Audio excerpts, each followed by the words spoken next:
Chers Oui, amis, bonjour, bienvenue à notre 15e rencontre de Canal Israël.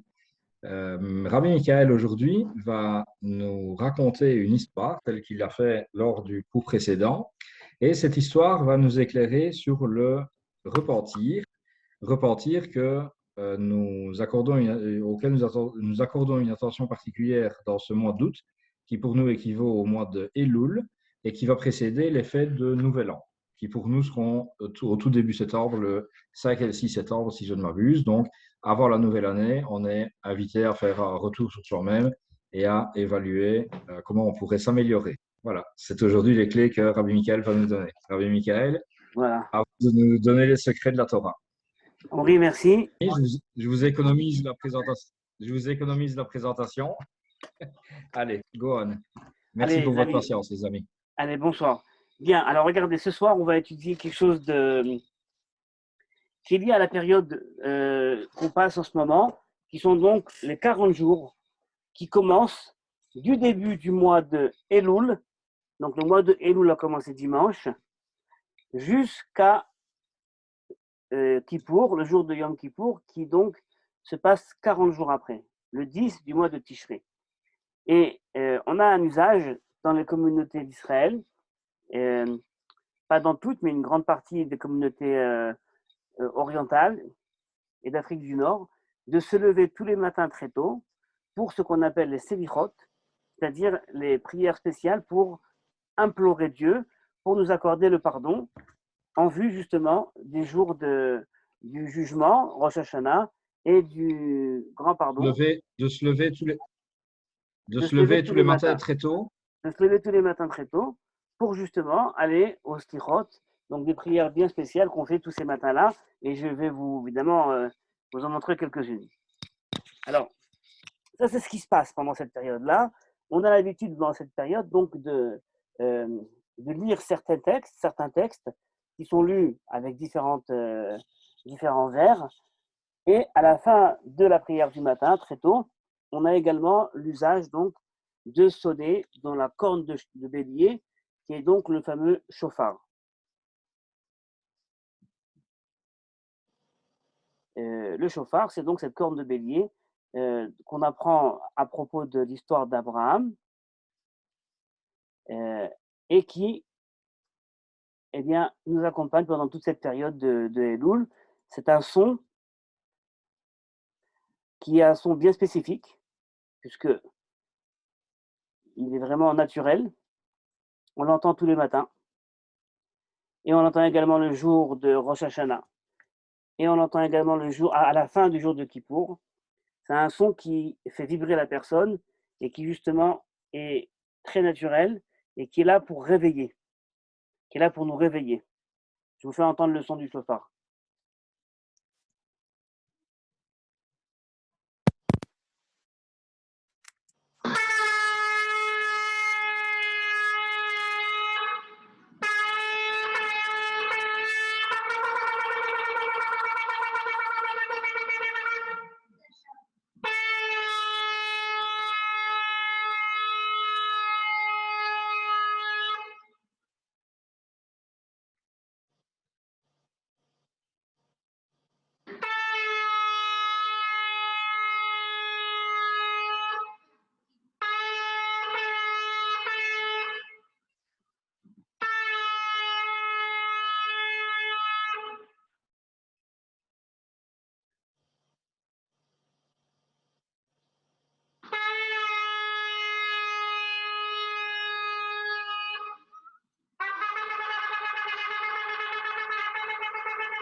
Il y a trois sons dans le chauffard.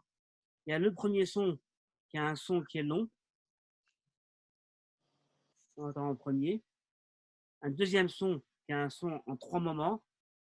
Tin, tin, tin. Et un troisième son qui est ta, ta, ta, ta, ta, ta, ta, ta, ta, 12 fois. Entre 10, 9 et 12 et 11 fois. Et en fait, les sages considèrent que ces trois sons sont trois sons en fait qui signifient la façon dont la personne se réveille quand elle prend conscience justement du besoin de repentir. C'est d'abord le son lent comme ça, une sorte de prise de conscience. On entend, on essaye d'entendre ce qui se passe. Et puis ensuite, il y a les 3 moments qui sont les moments du premier pleur ou le soupir, personne qui soupire. Et ensuite, les 9 sons, 10 sons, 12 sons sont en fait le pleur qui s'éclate. Jaïs. Voilà, qui jaillit. Et donc, en vérité, on a donc ce son du chauffard. Il y a beaucoup d'explications au son du chauffard qui nous accompagne pendant toute la journée de Rosh Hashanah, le jour du jugement, mais également tous les matins donc de ces 40 jours où on va donc au Slichot.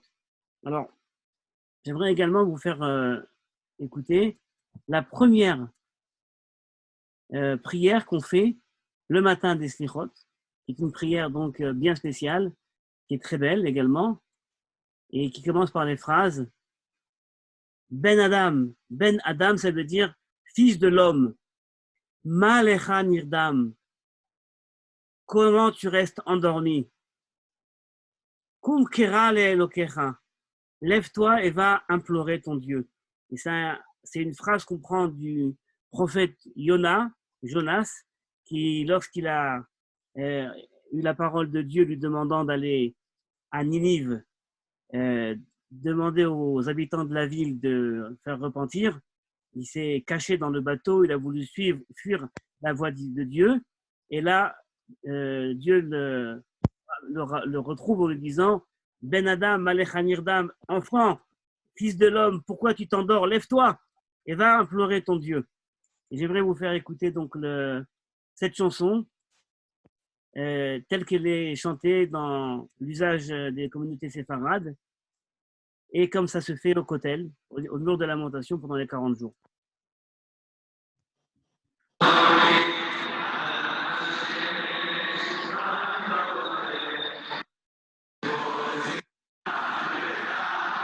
Attendez.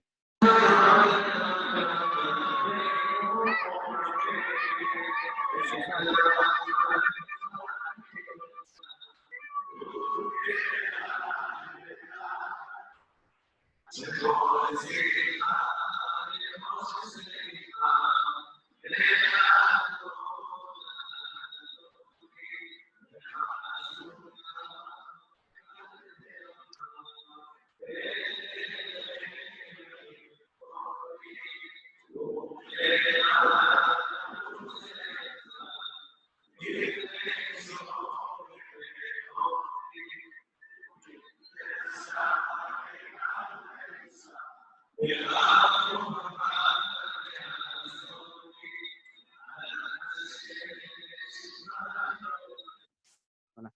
Il faut être au Kotel ce jour-ci parce que et le soir tard et le matin très tôt, il y a des dizaines de milliers de personnes qui partent là-bas et la prière est très très forte.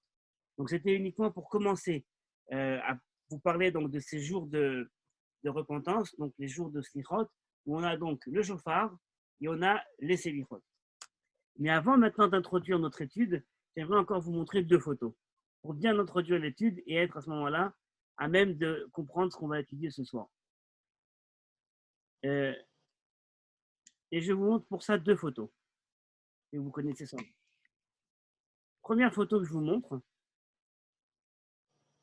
une seule photo en fait en 2.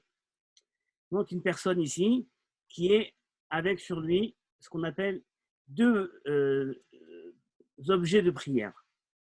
On a d'une part le châle de prière qu'on appelle donc le talit, qui est donc le châle qui est un grand habit qu'on pose lorsqu'on fait la prière et qui est en fait identifiable par 4 coins carrés au coin desquels on a des petits fils qui sont tressés d'une façon bien spéciale pour arriver à avoir un nombre de nœuds bien spécifiques et qui donc sont portés pendant la prière, mais également sont portés pendant la journée par des personnes également qui le veulent. Ça, c'est la première chose, le talit. Et puis, on a un deuxième objet, si on peut dire de culte, qu'on pose tous les matins, les hommes, ce sont les téphilines. Vous voyez, les phylactères en français. Les téphilines, ce sont 2 boîtes, une boîte sur la tête et une boîte au bras. Vous voyez là, avec des lanières. Donc, on a une boîte de tête, une boîte au bras et des lanières, et au sein desquelles on a des petits parchemins. C'est tout en cuir. Et dedans, on a des petits parchemins avec des passages de la Torah qui sont rédigés en cuir d'une façon très spéciale. Donc, vous avez devant vous le talit et les téphilines. À l'époque talmudique, au 1er, 2e, 3e siècle, les personnes étaient généralement toute la journée avec le talit et les téphilines. C'était des personnes pieuses qui avaient toute la journée sur eux ces objets-là. On a maintenant tout ce qu'il nous faut pour commencer notre étude. Notre étude, c'est un texte que je vais vous raconter qui apparaît dans le traité talmudique Choulin. Choulin, c'est un traité qui s'intéresse à la façon dont on mange les animaux, l'abattage rituel, qu'est-ce qui peut être consommé, qu'est-ce qui ne peut pas être consommé. En langage en hébreu, qu'est-ce qui est kasher, d'accord, qu'est-ce qui est donc consommable et qu'est-ce qui n'est pas kasher, qu'est-ce qui n'est pas consommable. Lorsqu'il faut manger quelque chose, comment le préparer. Et dans le débat de ce traité talmudique, on a une un débat sur la possibilité de manger des mamelles. Comme vous le savez, dans la Torah, on n'a pas le droit de mélanger et de manger ensemble du lait et de la viande. On doit séparer et attendre entre ces deux consommations. Mais qu'en est-il des mamelles d'une vache? Parce que les mamelles elles-mêmes sont donc viande, mais il y a à l'intérieur du lait. Alors, est-il possible de manger des mamelles? Alors, le Talmud nous dit que ce n'est pas si simple que de manger des mamelles, mais pour les manger, ces mamelles, eh bien, il faudra les lacérer. Bien les lacérer, afin justement d'en faire enlever le lait et ensuite de les griller. Et en les grillant de cette façon-là, il n'y a plus d'interdit il n'y a plus de risque de passer à un interdit en les consommant. Mais il y a tout de même des communautés plus rigoureuses qui décident de ne pas manger et de ne pas consommer de mamelles, de peur de ne pas bien préparer ces mamelles. Ok, on est maintenant dans le vif du sujet. Et voilà que nous avons un personnage qui habite en Babylonie et qui habite une ville qui s'appelle, écoutez bien, Nahardea. Nahardea est une ville en Babylonie dont le rabbin principal était un rabbin qui s'appelait Rav Yehuda. Rav Yehuda était un rabbin très connu, très érudit, mais qui avait comme optique de vie que la loi ne doit pas étouffer la personne. Il faut conserver la loi, mais il ne faut pas non plus que cette loi vienne stresser, vienne entrer la personne dans une sorte de névrose et que de peur de ne pas accomplir la loi, eh bien, il en devienne malade. Donc, Rav Yehuda était quelqu'un qui avait un tempérament, je dirais, ouvert au monde et qui cherchait toujours la façon dont on pouvait vivre la loi sur un mode heureux. Mais en Babylonie, il y avait un autre endroit qui s'appelait Soura, et le rabbin de Soura s'appelait Rav Chisda, c'est plein de petits détails, et lui, Rav Chisda, était un rabbin extrêmement rigoureux et qui considérait qu'en cas de doute, il fallait surtout pas prendre de risques. Je résume. Soura, c'est les rigoureux, les rigoristes avec le rabbin Chisda. Nehardea, c'est les plus cool avec le Rav Yehuda. C'est bon? Là, on nous dit que dans la ville de Soura, ville de rigoristes, on ne mangeait pas des mamelles. C'était trop compliqué de commencer à préparer des mamelles, de les lacérer, de les faire griller. On préférait ne pas les manger. Mais à Nehardea, on mangeait des mamelles. C'était sûrement très bon. Et voici que la veille du jour de Kippour, on a un personnage qui s'appelle Rami, qui lui est un personnage, donc quelqu'un qui habite à Nehardea, où on mange des mamelles, qui se retrouve, pardon, il n'habite pas Nehardea, c'est à Pumbedita, c'est pas la ville de Nehardea, c'est Pumbedita, Rami de Pumbedita, qui se retrouve la veille de Kippour à Soura. À Pumbedita, on mangeait des mamelles, à Soura, on ne mangeait pas des mamelles. Il arrive là-bas, la veille de Kippour. La veille de Kippour, on jeûne le jour du Yom Kippour pendant 25 heures, et donc tout le monde était en train de préparer, avant le jeûne, le repas qu'il fallait consommer avant le début du jeûne. Comme ils ne mangent pas des mamelles, ils ont pris des mamelles qui étaient donc de l'animal, qui avaient été préparées à la consommation, et ils ont tous jeté les mamelles à l'extérieur, dans leur poubelle. Notre homme, Rami, lui, il voit que les gens jettent les mamelles, parce qu'ils ne les mangent pas, mais lui, il les mange. Donc, il va les chercher dans les poubelles. Et il commence à se préparer son repas. Et à ce moment-là, il y a deux sbires, les deux gardiens, qui sont les sbires du rabbin de Soura, de Rav Frisda, qui viennent attraper Rami et qui lui disent « Toi, on t'a attrapé sur le vif ». Et il l'amène devant le rabbin Frisda. Et le rabbin lui dit « Dis-moi, tu ne sais pas qu'on ne mange pas de mamelles ?» Alors Rami de lui répondre « Ah oui, mais moi, je ne suis pas de chez vous. Moi, je ne suis pas de votre ville où vous ne mangez pas. Moi, je suis de Pumbedita, où notre rabbin nous permet de manger. » Ah bon? Mais dis-moi, lui pose la question Rav Frisda, tu connais pas l'enseignement qui dit que lorsqu'on arrive quelque part, il faut adopter les enseignements de l'endroit? Il faut prendre les enseignements de l'endroit plutôt que de te comporter. En gros, à Rome, il faut se comporter comme à Rome. Alors, elle lui dit c'est vrai, Rami lui dit c'est vrai, je connais cet enseignement. Sauf qu'il vous fera attention que moi, je n'étais pas vraiment rentré à l'intérieur de votre ville. Je suis resté en dehors des frontières de la ville. Et donc, j'ai pu faire ce que moi je fais, mais vous ne faites pas. Le rabbin de la ville n'arrête pas et lui dit, mais dis-moi, comment tu as grillé tes mamelles? Puisqu'il faut les griller. Alors il lui fait, ben, j'ai grillé les mamelles avec des pépins de raisin que j'ai trouvés là. Alors le rabbin lui dit, peut-être étaient-ce des pépins de raisin qui étaient du raisin préparé pour du vin idolâtre. Alors il lui dit, écoute, c'était des vieux raisins, des vieux pépins qui étaient sur 12 mois, et après 12 mois, il n'y a plus de problème d'idolâtrie. Ah bon? Mais peut-être que ces pépins de raisin appartenaient à quelqu'un, et toi, tu as utilisé ces raisins, ces pépins pour griller tes mamelles, mais peut-être qu'en faisant ça, tu as volé quelqu'un. Alors, il lui dit, écoute, en vérité, c'était là, entouré de friches, et donc j'ai vraiment l'impression que même si ça appartenait à quelqu'un, il a sûrement désespéré de les retrouver. Ah bon? Et le rabbin de Frisda, qui est une sorte de médecin comme ça, de gardien, n'arrête pas, il le regarde et il lui fait « Mais dis-moi, toi, je vois que tu ne portes pas tes téphilines sur ton bras et sur ta tête, donc tu n'es pas quelqu'un de bien. » Alors il lui dit « Ah, mais tu sais, nous, notre maître, Rav Yehuda, chez nous, nous disait que quelqu'un qui a mal aux intestins, eh bien, est dispensé de porter toute la journée les téphilines, parce qu'il doit sans arrêt aller aux toilettes, revenir aux toilettes. Et donc, notre maître nous dispense quand on est malade. » Alors, le Rav Frisda continue et lui dit, mais dis-moi, toi, je vois que tu n'as pas sur toi ton châle de prière, tu n'as pas ton talit, donc tu n'es pas quelqu'un de bien. Et là, il lui répond, non, mais parce que moi, mon maître, Rav Yehuda, enseigne que lorsque notre vêtement n'est pas à nous, on n'a pas l'obligation d'y mettre les quatre coins, parce que ce n'est pas vraiment à nous. Alors là, voyez le Rav Frisda lui dit, dis-moi, toi, je vois que tu as réponse à tout. Toutes les questions que se posent, tu as réponse. Tu es quelqu'un vif d'esprit. Et là, Rami lui répond, si toi, tu étais venu chez nous, dans ma ville, dans la ville de Rav Yehuda, je t'aurais montré c'est quoi avoir une vivacité d'esprit.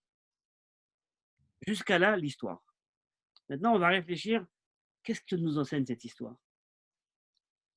On a vu déjà qu'on avait deux sortes de visions. Une vision rigoriste, une vision est moins rigoriste. Les rigoristes sont toujours en train de chercher la petite bête. Il y a le culte, il y a le rite, il faut tout faire. Et il faut le faire d'une façon extrêmement sérieuse. Et dès qu'on est rigoriste, on pose un regard sur les autres, qui est souvent un regard de jugement. Pourquoi eux ne font pas comme moi? Pourquoi eux ne sont pas aussi sérieux que moi? Et Rav Frisda, qui est un rabbin très important, eh bien lui, justement, vient et dit, vous devriez être très sérieux. Et Rami lui dit sans arrêt, mais nous, on a un autre enseignement, qui est l'enseignement de Rav Yehuda, qui dit que la Torah doit être une Torah de vie, une Torah vivante, qui ne nous énerve pas et surtout qui ne nous stresse pas. Maintenant, qu'est-ce qu'on sait de cette histoire sur ce Rami? Qu'est-ce qu'on sait de l'histoire sur ce Rami? On sait que Rav Rizda, c'est un personnage extrêmement difficile. Il attaque comme ça des questions. On sait que Rami est quelqu'un d'extrêmement intelligent. Il a réponse à tout. Mais qu'est-ce qu'on sait encore de Rami? Essayez de vous remémorer les détails de l'histoire. Qu'est-ce qu'on connaît encore de Rami? Il n'est pas de Nardea, il vient d'une autre ville.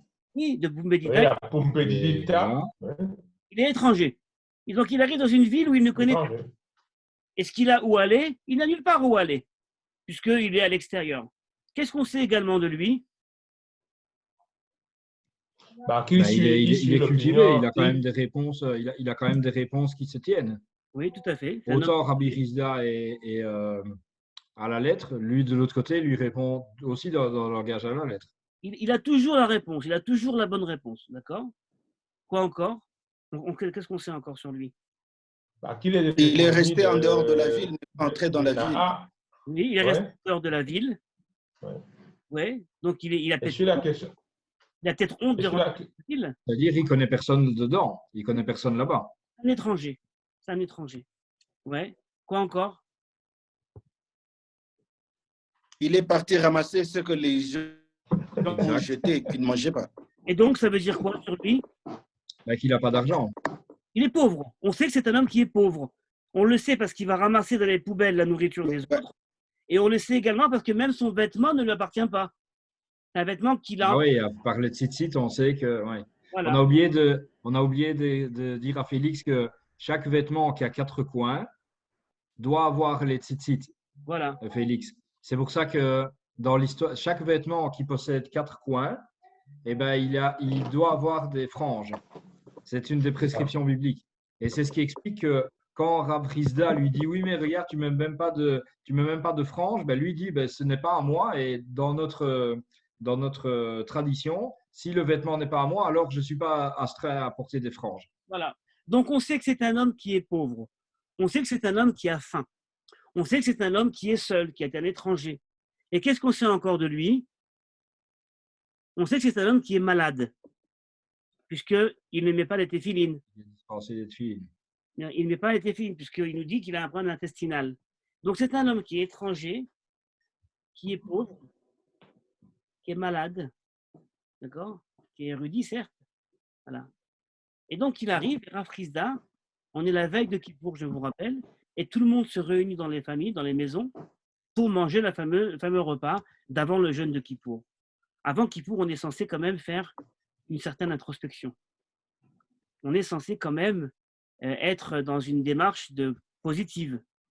Et voilà que la veille de Kippour, dans cette ville de rigoristes, même la veille de Kippour, on s'attache à arrêter des personnes qui nous paraissent différentes. Et on oublie de regarder au fond qu'est-ce qui se passe chez eux. On ne les regarde pas on les regarde pas comme des hommes avec leurs problèmes véritables, on les regarde par le prisme de leur pratique religieuse ou pas, et de la différence de pratique religieuse. Il y a un petit problème. Quand on juge quelqu'un uniquement sur la base de sa pratique religieuse, on risque d'arriver à une certaine absurdité. Et c'est quoi l'absurdité? Comment vous comprenez la phrase de Rami qui dit à Rav Rizda, si toi tu étais venu chez moi, dans la ville de Rav Yehuda, je t'aurais montré c'est quoi la vivacité d'esprit. Parce que quand Rav Rizda dit à Rami, je vois que tu es vif d'esprit, ça veut dire, je vois que tu as réponse à tout. Je vois qu'intellectuellement, ta tête, elle marche bien. Mais Rami répond à Rav Rizda, si toi tu étais venu chez moi, je t'aurais montré c'est quoi la vraie vivacité d'esprit. De quoi parle Rami? Est-ce que ce n'est pas cette liberté ou cette façon de vivre la Torah, non pas comme une contrainte, mais comme une vie normale, de sorte qu'on ne soit pas étouffé? Il y a sans doute de cela, c'est vrai, mais ça reste encore à ce moment-là dans le cadre de la vie intellectuelle, la réponse, l'intelligence. Mais moi, je crois que Rami vise autre chose. Je crois que Rami, en fait, qui vient d'un monde où le cœur est plus important que l'intellect, puisqu'on fait attention à avoir une Torah de vie et pas une Torah de mort, eh bien, lui dit, tu sais, si tu étais venu chez moi, je t'aurais peut-être déjà fait rentrer chez moi. La veille de Kippour, au lieu de me faire un interrogatoire, je suis malade, je suis pauvre, je suis étranger. Je t'aurais montré c'est quoi la vraie vivacité de l'esprit. C'est me faire rentrer chez toi et C'est m'inviter. ça, c'est de noter que j'ai besoin de rentrer chez toi Exactement. et Et pas là, d'avoir tes commentaires. dans toute l'histoire, on se rend compte en fait qu'on est en train de le juger, de lui faire passer une sorte d'interrogatoire et de jugement, Mhm. alors qu'en fait, ce qu'il fallait faire, c'était le faire rentrer à la maison et véritablement l'inviter la veille de Kippour. Et ça, c'est quelque chose qui est très important pour nous, pas uniquement en veille de Kippour, mais avant Kippour, on sait que on a différentes fautes. On a des fautes qui sont des fautes envers les hommes et des fautes qui sont des fautes envers Dieu. Les fautes qui sont des fautes envers Dieu, c'est lui qui s'occupe de les pardonner. Mais les fautes qui sont des fautes envers les hommes ne sont pas pardonnées par Dieu et requièrent notre intérêt et notre demande de pardon envers l'autre. On doit aller demander pardon à l'autre 3 fois, jusqu'à 3 fois. Si on va une fois et il dit non, je ne pardonne pas. On y va une deuxième fois, je te demande pardon pour ce que j'ai fait. Et il faut expliciter ce qu'on a fait. On ne demande pas pardon simplement comme ça. Excuse-moi, pardon. On ne demande pas pardon par WhatsApp, ni par Facebook. Je demande pardon à tous mes amis. Ça n'existe pas. Ça, c'est du selfie. Mais c'est véritablement dire je te demande pardon pour telle chose qui s'est passée tel jour, j'ai eu telle parole mal placée, j'ai dit quelque chose sur toi, tu n'étais pas là, j'aimerais te demander pardon. Jusqu'à 3 fois, il faut demander pardon. Les fautes des hommes envers les hommes nécessitent l'action de l'homme. Et ça, pour nous, c'est très important parce que le jour, on se rapproche du jour de Yom Kippour et c'est souvent ce qu'on essaie d'oublier. On a l'impression que le jour de Kippour, on se tourne vers Dieu et puis on prie pendant 25 heures et puis on se prépare pendant 40 jours et puis on ne se rend pas compte que certaines fois, il y a un voisin à qui on a dit peut-être un mot de travers, peut-être un enfant à qui on n'a pas toujours bien répondu. Et c'est quelque part ça qui nous éveille. Voyons, c'est quoi la vraie vivacité de l'esprit qui en vérité est celle du cœur. D'accord. On a ici une dialectique entre le cœur et l'esprit. Il y a des moments pour l'esprit et des moments pour le cœur. Voilà. Donc c'est, je pense, une petite histoire, mais très significative. Vous voyez comment le Talmud, lorsqu'il parle d'un sujet extrêmement rituel, qui est comment manger des mamelles, eh bien, introduit une petite histoire pour nous dire, ça c'est la loi. Maintenant, j'aimerais te faire comprendre c'est quoi l'esprit de la loi. L'esprit de la loi, c'est que lorsque tu vois quelqu'un qui mange des mamelles alors que toi, tu n'en manges pas, eh bien, surtout, ne va pas devenir une sorte de ritualiste qui va consacrer la loi. Parce que consacrer la loi s'appelle également de l'idolâtrie. On peut devenir un idolâtre de la loi. Et ça peut être extrêmement grave. D'accord ? Ce sont des ritualistes qui Est-ce que c'est oublient. pas justement ce qu'on voit avec comment c'est, État islamique et compagnie? Pourquoi tu dis ça ? Bah, parce que j'ai l'impression que c'est des gens qui sont justement aussi très à la lettre de la loi, etc., et qui emploient des moyens qui ne sont pas spécialement bons pour, enfin des moyens qu'en tout cas Dieu ne veut pas. Moi, je suis certain que Dieu ne veut pas que je tue mon voisin parce qu'il mange du porc, ou qu'il écoute de la musique, ou Voilà. qu'il transgresse Shabbat. Ça touche en vérité à la question du fondamentalisme et de la tolérance. Lorsque quelqu'un n'est pas dans le chemin, est-ce qu'il faut avoir envers lui un rapport de tolérance ou un rapport d'intolérance? Une grande question. D'accord. Est-ce qu'il faut le condamner ou est-ce qu'il faut l'accepter? Évidemment, il y a ici la discussion de savoir est-ce que c'est une fin ou c'est un moyen.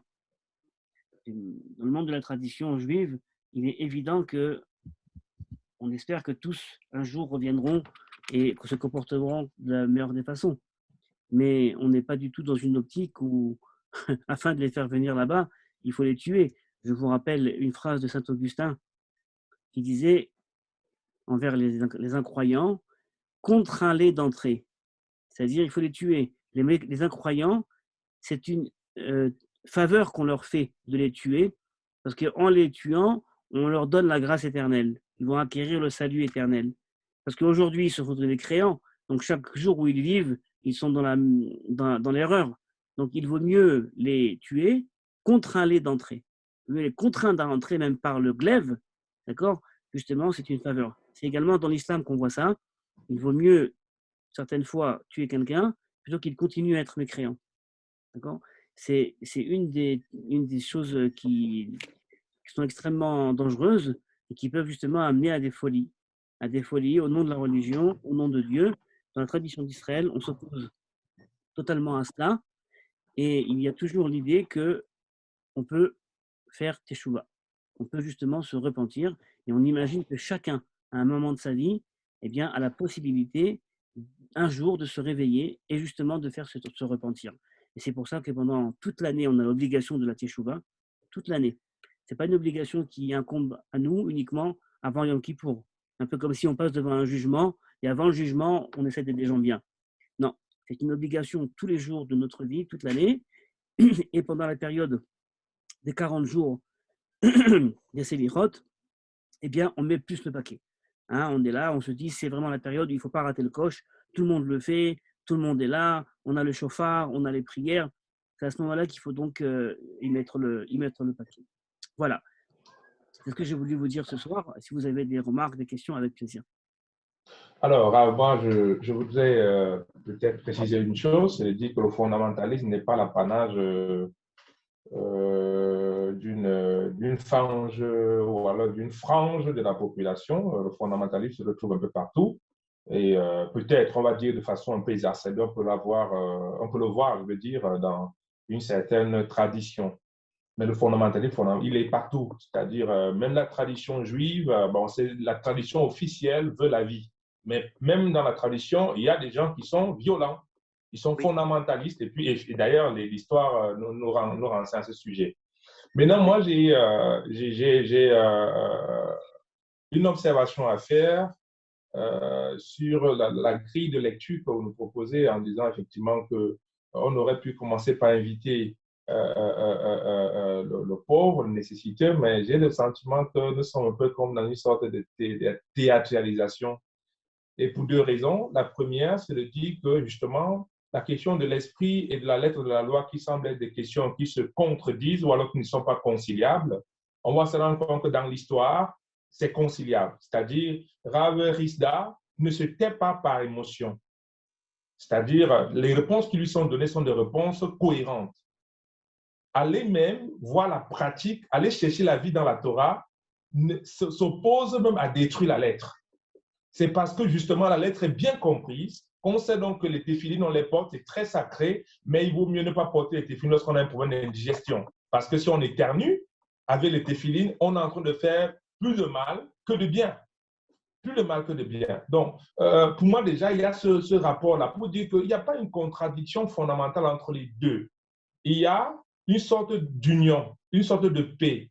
On a l'impression qu'ils sont différents, mais ils parlent tous de la même chose. L'un prend du point de vue de la loi, et lorsqu'on lui donne la réponse de la loi, il dit « Ah, tu es futé, tu as compris ce qu'il est défendu. » Donc, et c'est très intéressant, parce qu'après, on peut quand même se rendre compte que l'invité, bon, son nom m'échappe là, de voir Rizda dans ma tête, l'invité, l'étranger, tout au moins, choisit de manger les mamelles. Il faut quand même se le dire. Il voit qu'on jette les mamelles et il va vers les mamelles. Il choisit de ne pas entrer dans la ville.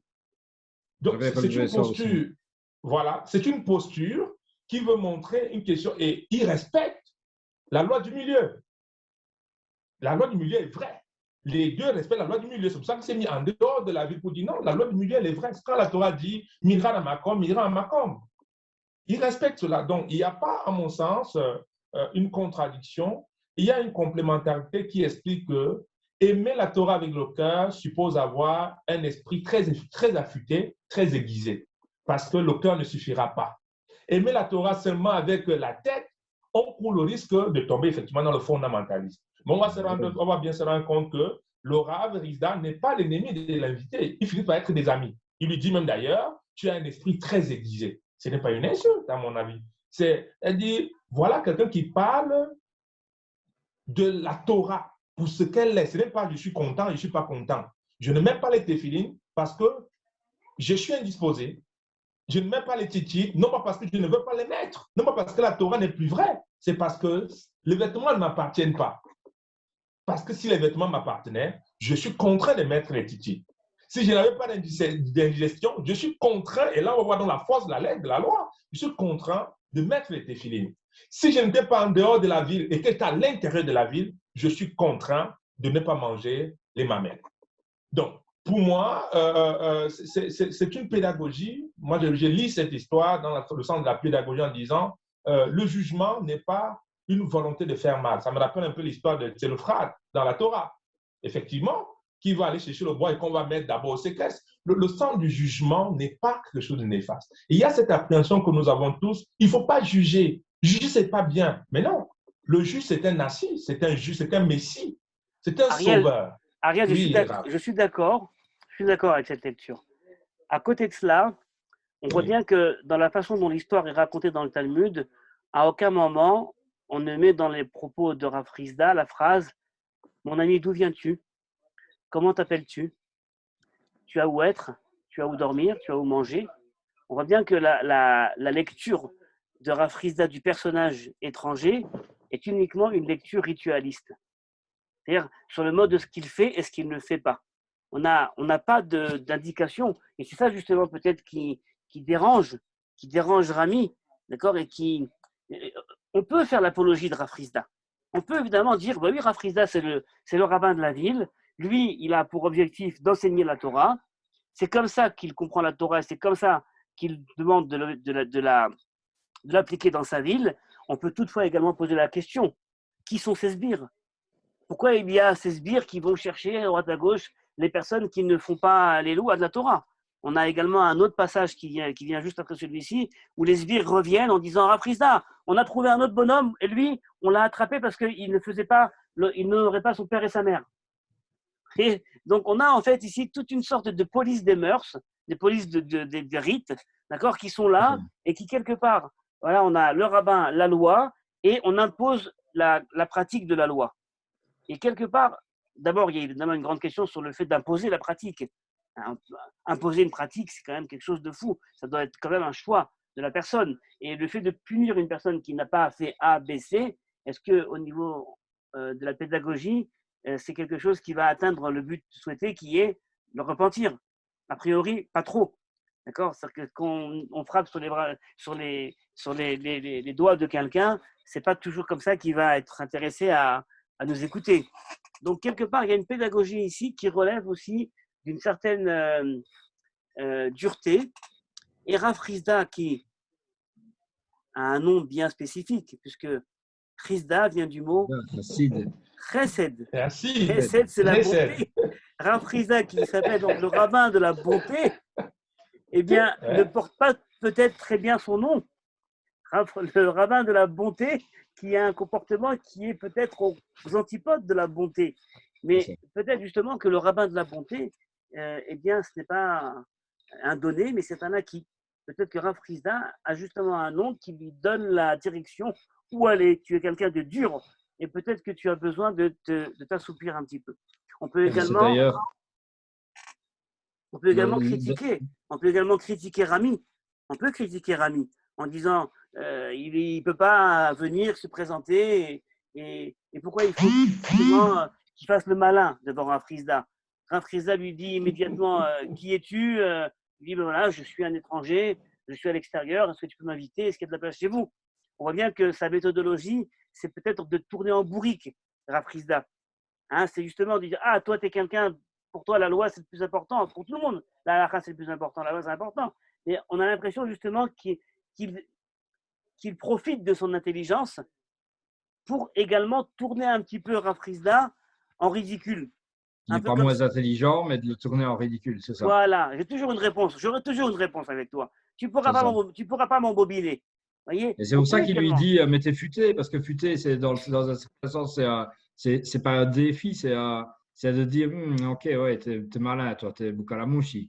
On connaît ces personnes-là qui, lorsqu'on leur fait une remontrance, ils ont toujours réponse, et une réponse en fait qui, on le sent bien, c'est pas une réponse en soi, c'est une façon de se déresponsabiliser. Hein? On voit cette façon de faire. Donc là, on peut également faire la critique de Rami.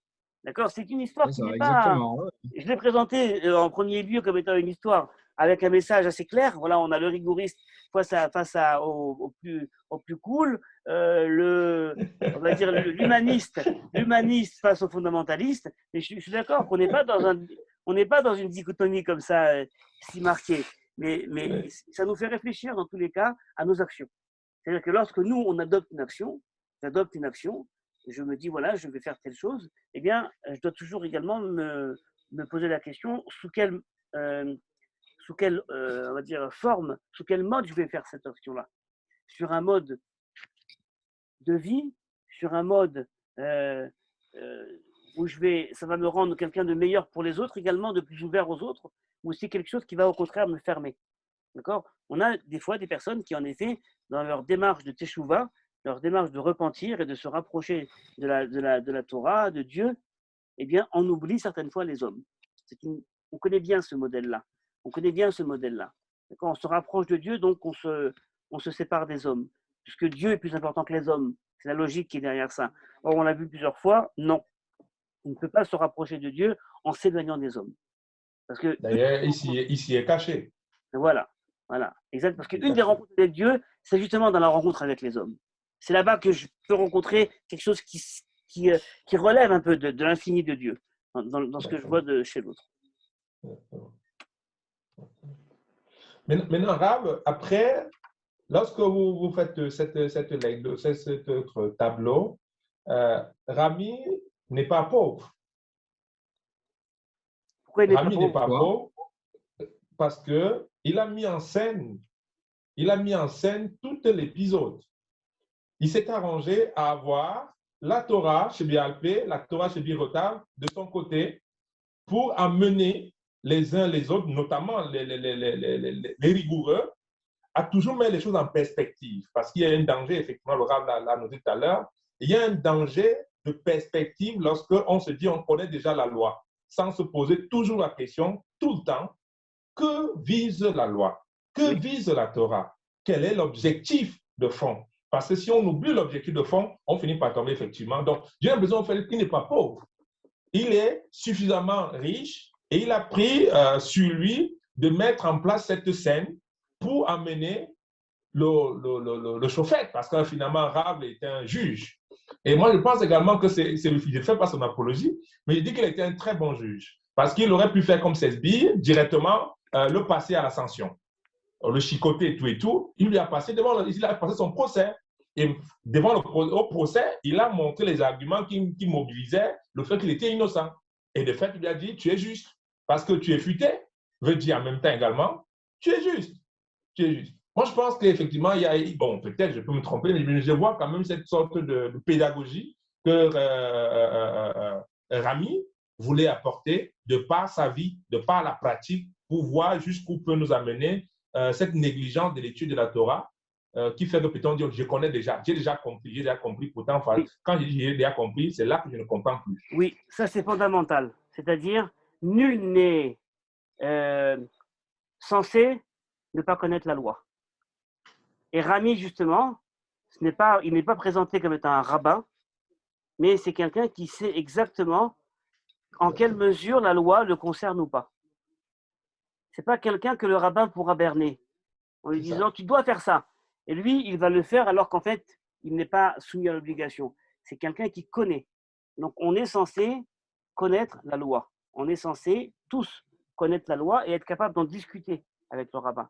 Le rabbin n'est pas perçu ici comme étant un gourou ou quelqu'un qui a la sagesse absolue et qui nous l'impose et on n'est pas capable de répondre. Au contraire, le rapport qui est entre le maître et l'élève, parce que Rami reste un élève, eh bien, est un rapport de dialogue et de discussion.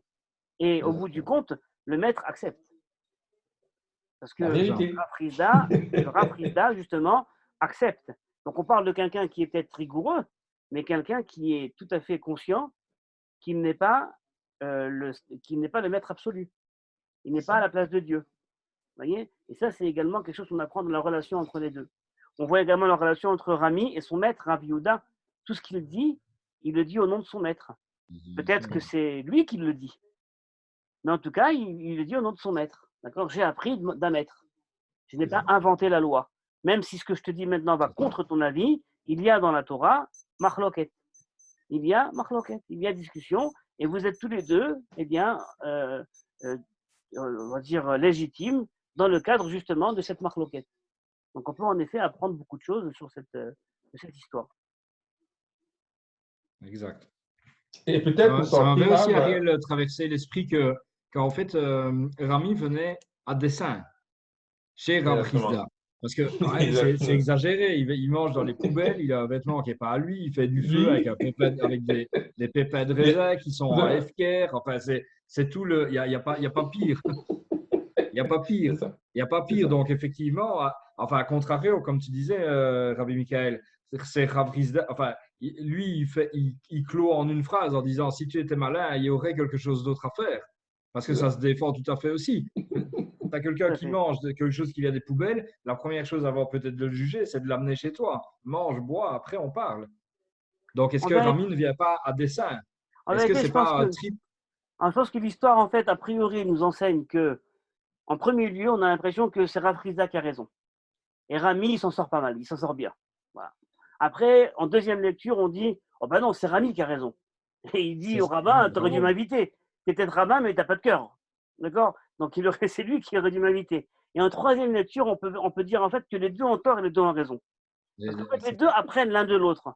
Exactement. Rizda apprend de Rami eh bien, la souplesse et le fait de poser la question et de comprendre où tu en es dans ta vie avant de poser la question de l'application de la loi. D'accord. Ça, c'est ce que Rav Rizda va apprendre. Mais Rami, lui, qu'est-ce qu'il va apprendre de Rav Rizda? Ben, lorsque tu es responsable d'une communauté, tu ne peux pas te permettre de faire du zigzag. Tu dois diriger une communauté. Il y a quelque chose qui se passe mal. Il y a quelqu'un qui vient troubler l'ordre public. Et en faisant toutes sortes de choses qu'on n'a pas l'habitude de faire ici, eh bien, le rabbin, son rôle, c'est également de venir et de prononcer un jugement. Également de conserver l'ordre public, mais dans sa sagesse également. Et ça, peut-être que justement, on pourrait peut-être présenter différemment Rami l'anarchiste,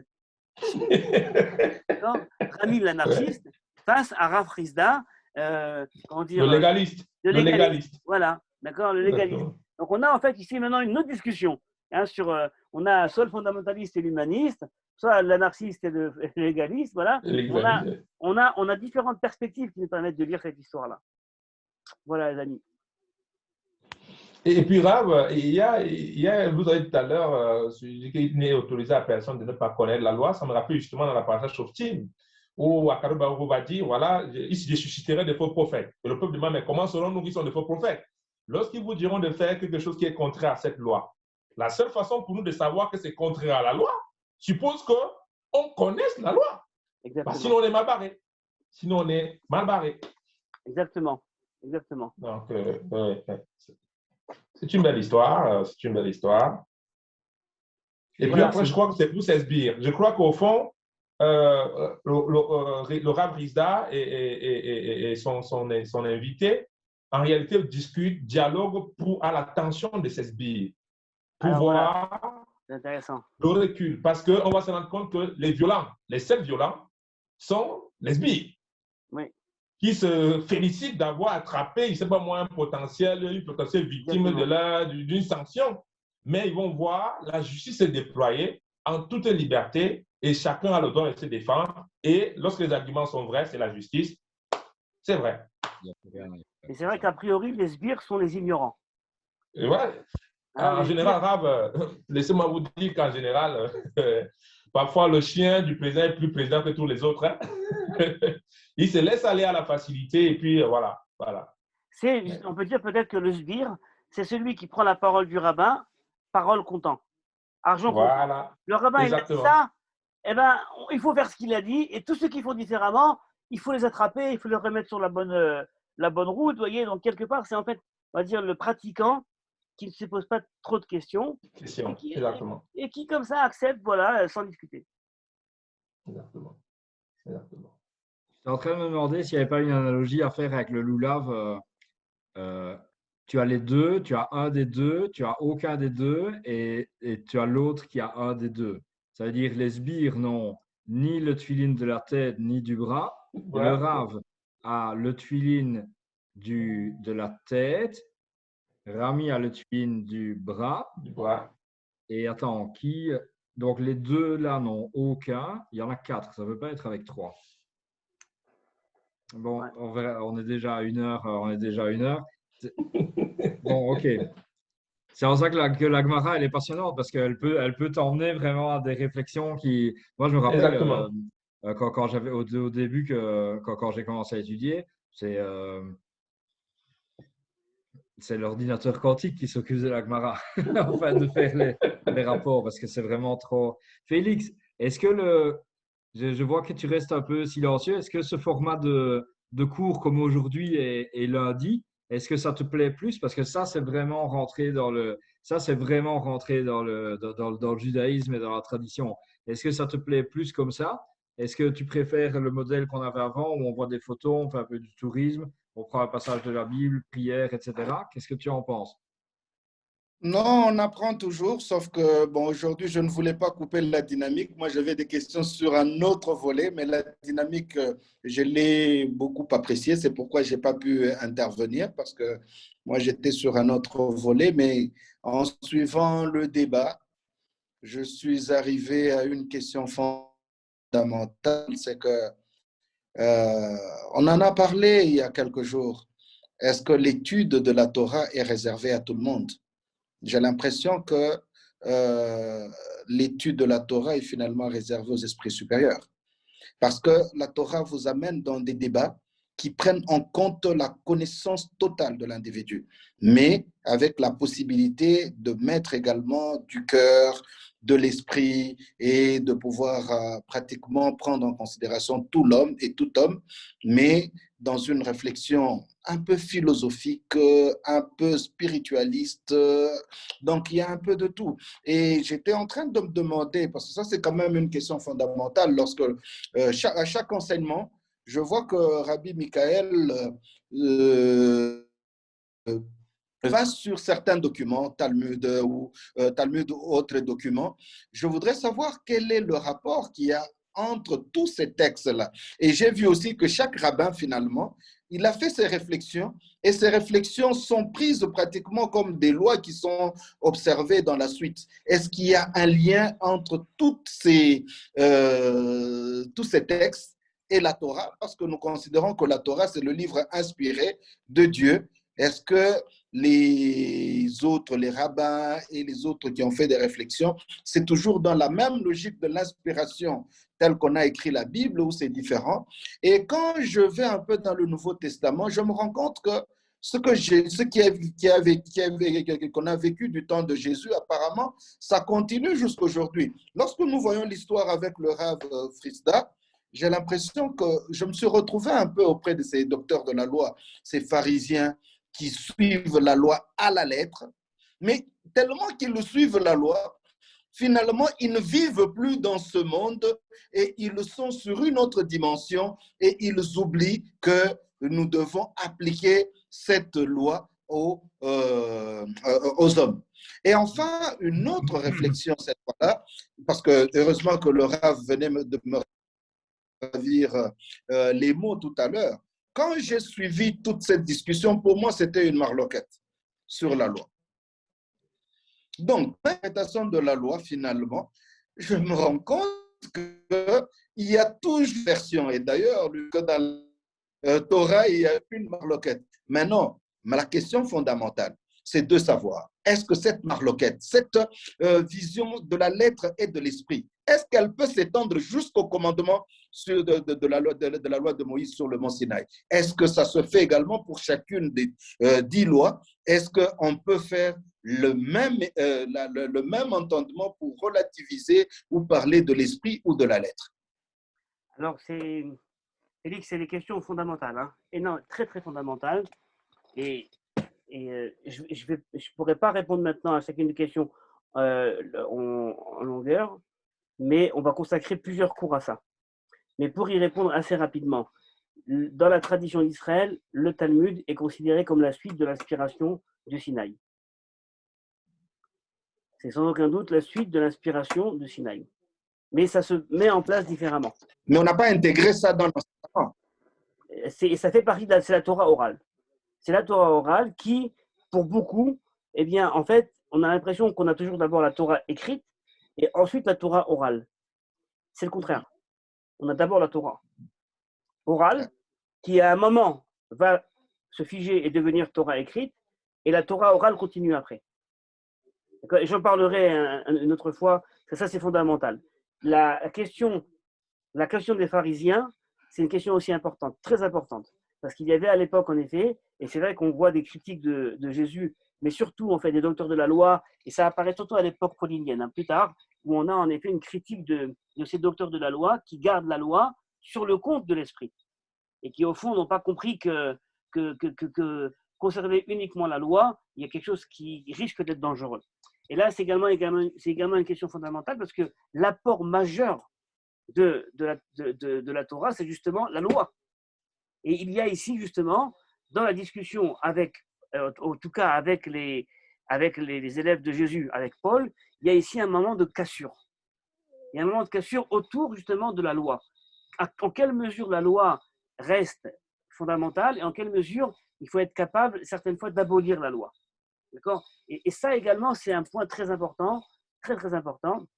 On se rappelle de Matthieu, ce qui est écrit chez Matthieu 1, 17, où on donne dans la bouche de Jésus la phrase « Je ne suis pas venu abolir la loi, mais au contraire la renforcer ». Et on a dans différents textes justement cet esprit, d'accord, où en fait on sait bien qu'a priori, dans la pensée, en tout cas du christianisme naissant, c'est à partir de Paul qu'on a véritablement l'abolition de la loi. En tout cas, dans la tradition talmudique, on a beaucoup de textes qui parlent a priori de Jésus, et on ne lui confère pas l'abolition de la loi. Il y a d'autres choses qui sont dites sur lui, mais pas l'abolition de la loi.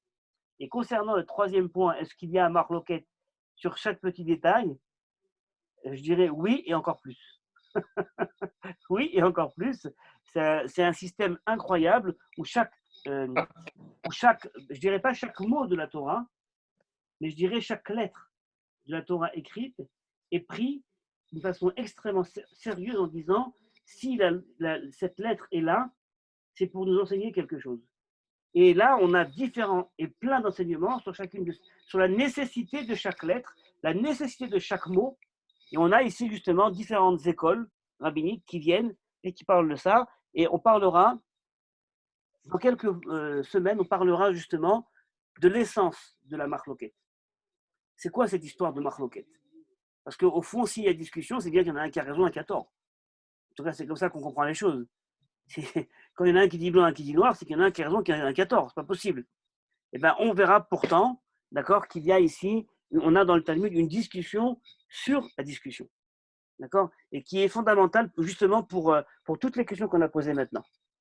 Sur la loi, sur l'esprit de la loi, l'abolition de la loi, sur le droit de commenter la loi. C'était également un grand débat. Au nom de quoi un rabbin va commenter la loi et va peut-être lui attribuer quelque chose qui n'est pas écrit dans le texte, qui permet de faire une telle chose.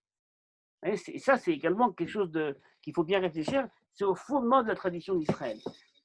Voilà, c'est des grandes questions qui nous ouvrent des pistes qu'on va explorer ensemble. Alors, Rav, je voudrais, si vous me permettez, relever deux éléments. Déjà, la question que Félix posait tout à l'heure, j'applaudissais un peu tout doucement en disant qu'il faut faire déjà l'économie du fait que ce qui est révélé dans le Nouveau Testament est déjà révélé avec un parti pris, fondamentalement. Mais ce qui se passe dans le Nouveau Testament, c'est le propre de la tradition juive. Les rabbins ne sont pas les amis des disciples ne sont pas les amis des rabbins. On discute de tout, on parle de tout, et ce n'est pas parce qu'on a posé une question au rabbin qu'on ne croit pas en lui ou bien qu'on lui soupçonne des choses. C'est la première chose pour la raison du Nouveau Testament. La deuxième question que tu as posée, qui me semble être très intéressante, est-ce que la Torah, l'étude de la Torah est réservée à l'élite ou bien elle est réservée à tout le monde? Ce n'est pas le bon sens de la question. Le constat, c'est de dire que ceux qui étudient la Torah deviennent l'élite. La Torah, elle est ouverte pour tous les hommes. Voilà, et ceux qui l'étudient deviennent, d'ailleurs, le texte de la Torah le dit, vous ne serez qu'un peuple fort, sage et intelligent. Les peuples diront comment ce peuple est fort, sage et intelligent. Donc, il n'y a pas une exclusion dans la Torah. Non, bien sûr, c'est là où je vais en venir pour la question de la méthodologie. De la méthodologie. qui est très importante. Et il ne faut pas intégrer dans la Torah, c'est qu'on a souvent eu sur la question des SBI et dans tous les systèmes, c'est une question de système politique. Dans la gestion politique d'un système, nécessairement, on commence à créer des tensions. Pourtant, l'étude de la Torah, en elle-même, purement, et qu'on suit la méthodologie, on finit par toujours arriver à l'émerveillement, j'allais dire. Mais Rav, il y a une référence que je voulais invoquer sur la dernière question que vous avez du talent dit. Au nom de quoi quelqu'un peut venir ajouter à la Torah ce que la Torah n'a pas dit? On a la bénédiction de Aaron à Cohen. Aaron à Cohen qui est intronisé et qui décide, lui, de bénir les enfants d'Israël. Et Hachem dit, ils imposeront ainsi mon nom sur les enfants d'Israël et moi je les bénirai. Donc, effectivement, la marloquette, le débat n'est pas un débat relativiste. Le débat est sur un fond juridique bien solide et tout est compris et accepté d'abord par tout le monde. Et après ce moment-là, on finit donc par arriver justement à la marloquette qui crée. Donc, si je peux me résumer, c'est d'abord de dire, ce n'est pas les gens qui sont exclus de l'étude de la Torah. Quiconque étudie la Torah devient sage. Il devient riche, il devient beau, il devient fort, parce que dans la Torah, qui est le fort? Celui qui maîtrise son mauvais penchant. Qui est le riche? Celui qui se contente de son sort. Et tout ça, c'est l'étude de la Torah. Donc, il n'y a pas une exclusion, il y a plutôt une invitation à devenir grand, à devenir Mashiach. Parce que chez nous, Mashiach, ce n'est pas un individu. Malheureusement, on a eu des gens qui nous disent que c'est un individu. Mashiach, c'est chacun d'entre nous qui suit l'étude de la Torah et arrive justement à l'illumination. Alors, il y a beaucoup de choses à dire sur chaque point. C'est vraiment très, très riche cette discussion. C'est, concernant l'étude, il y a dans le Talmud justement une discussion très intéressante entre deux. Mais c'est un texte qu'on va étudier, donc je ne vais pas maintenant en parler. C'est aussi un texte qu'on va étudier parce qu'il y a certaines fois des textes qui sont tellement riches que lorsque je les présente à l'oral, eh bien, je vais immédiatement donner un certain sens. Alors qu'en vérité, quand on étudie le texte, on se rend compte que le texte est beaucoup plus riche et qu'on peut, mais en tout cas, de façon générale, on voit qu'il y a des conditions à aborder l'étude qui sont écrites. Par exemple, on n'a pas le droit d'enseigner la Torah à quelqu'un de tordu. D'accord? Quelqu'un qui est tordu, j'ai pas le droit d'enseigner la Torah. Pourquoi? Parce qu'il est tordu, il doit d'abord faire attention à être quelqu'un de droit. Et la Torah est présentée comme étant Avant de donner J'ai pas entendu? Vous l'aurez jugé avant de lui donner l'enseignement. Alors que Ah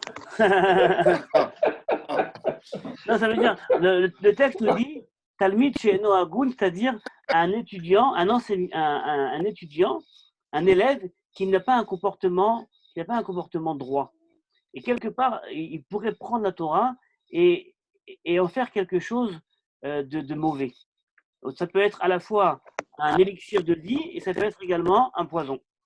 Et quelqu'un qui est mal intentionné, qui est tordu, eh bien, va transformer la Torah en quelque chose de tordu. C'est peut-être ça d'ailleurs que Rav Chizda craignait chez Rami. Enfin, il aurait pu se dire, Rav Chizda, c'est quoi cet élève-là qui ose d'abord contredire le rabbin de la ville, alors que je suis l'autorité? C'est quoi cet élève-là qui ose à chaque fois trouver une raison? Vous voyez, il aurait pu se dire, ça c'est un élève qui prend la Torah, qui fait ce qu'il veut avec. Hein, il est capable de tout justifier, ce bonhomme. Donc, on aurait pu dire ça, mais ce n'est pas ça. C'est qu'il y a quand même une demande, d'une part, d'enseigner la Torah à quelqu'un qui a un minimum de droiture, et si il n'a pas cette droiture, il faut d'abord commencer par ça. D'abord, on commence par les vertus, et ensuite, on arrive dans l'étude. Et puis, il y a un moment, évidemment, après l'étude, va aider à la création des véritables vertus. On ne peut pas être quelqu'un qui a des vertus, des belles vertus, si on ne passe pas par l'étude. C'est impossible. L'étude, ça veut dire, c'est une étape où on apprend quelque chose, et ensuite, on se voit à travers cette étude, on essaie de voir comment cette étude me parle, comment elle me rend meilleur, comment à travers ce que j'ai étudié, je vais pouvoir grandir. Et il y a en fait une sorte de ping-pong entre l'étude et l'action. L'étude et l'action. D'accord? D'ailleurs, le Talmud… La tête, le bras, la tête, le bras. Voilà, exactement. Le Talmud nous le dit, il pose la question, qu'est-ce qui est plus important? L'étude ou l'action?